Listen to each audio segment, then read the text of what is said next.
reasons why I love you and none of them rhyme. 9 times 9, 81, Bonnie and Clyde. We got high and sat by the Wellington sign. I had one hell of a time, it's rock and roll to life. Welcome to the Green Tea channel. This is Tristan.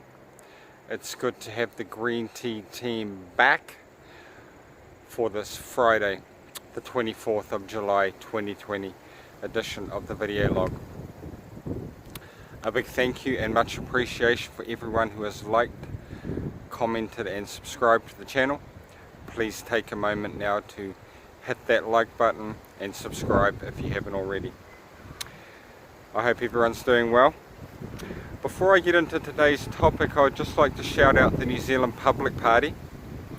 They are having their announcement, Coalition Party announcement this Saturday in Auckland, this Sunday, Logan Campbell Centre, 1 to 3 p.m, 26th of July.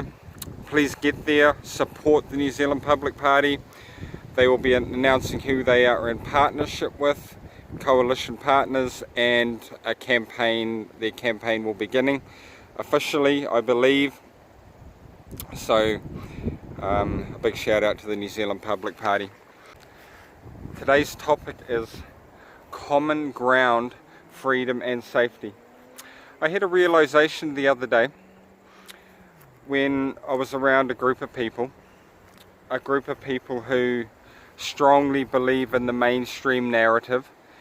They watch the news regularly since the beginning, so they are fully immersed and believing what the current narrative is, that we're getting pushed by the fear-based mainstream media.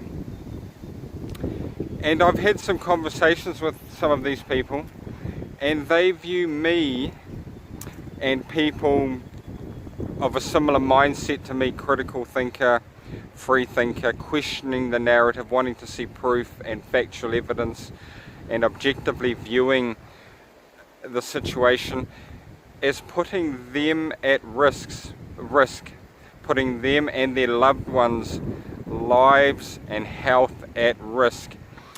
That is how strongly the mainstream media narrative has affected these people.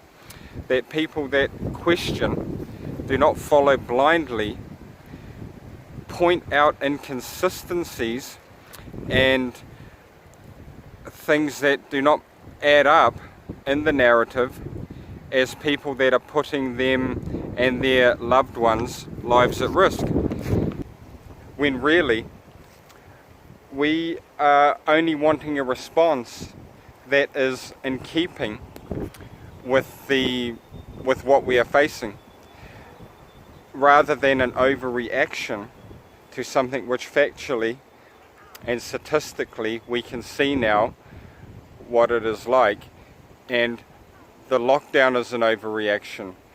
Big Brother tracing of the population is an overreaction.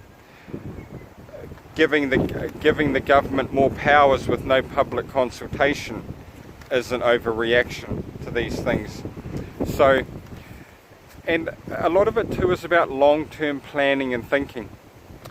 I'll use an example of the national superannuation we have here in New Zealand and in most Western countries. In the late 60s, early 70s, I believe, don't quote me, when national super was proposed and put out by the governments at the time, there was X amount of workers to each retired person. So say there was 10 to 12 workers for every retired person.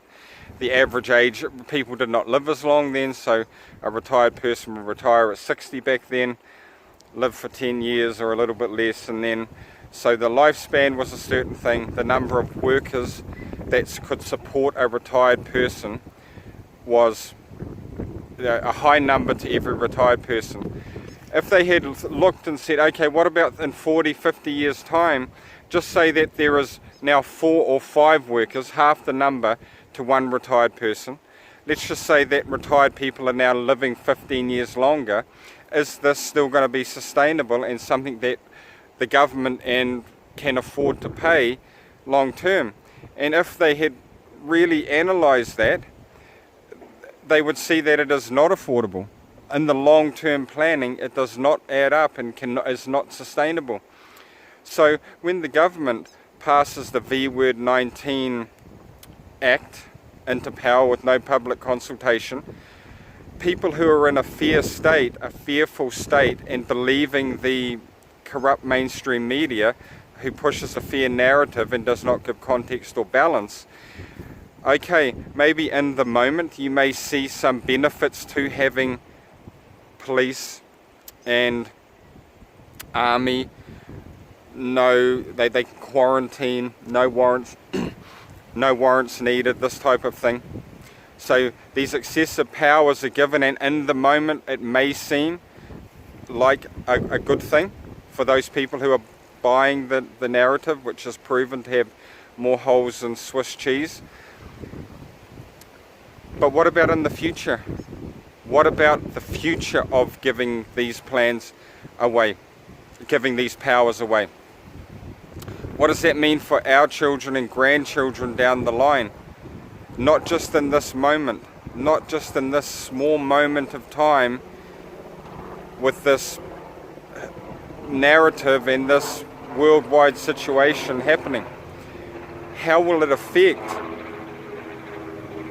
our rights and freedoms, our Bill of Rights, freedom of movement, freedom of association, freedom of speech, freedom of religious expression, our core rights that now in this moment have been signed away without our consultation. So I really want people just to have a think about that and think long term, 40 years, 50 years, 100 years. How will these actions affect us? Is it a thin end to a wedge? Can now other things be changed without public consultation? Because we see in China and other places where it continues to grow and grow, and then all of a sudden you have these dictatorial, communist, socialist type countries that started with small adjustments to core values right at the beginning, and who knows where it's going to end. Please like, share and subscribe to the channel. Have courage, speak your truth, support each other, have faith and have fun. Peace out.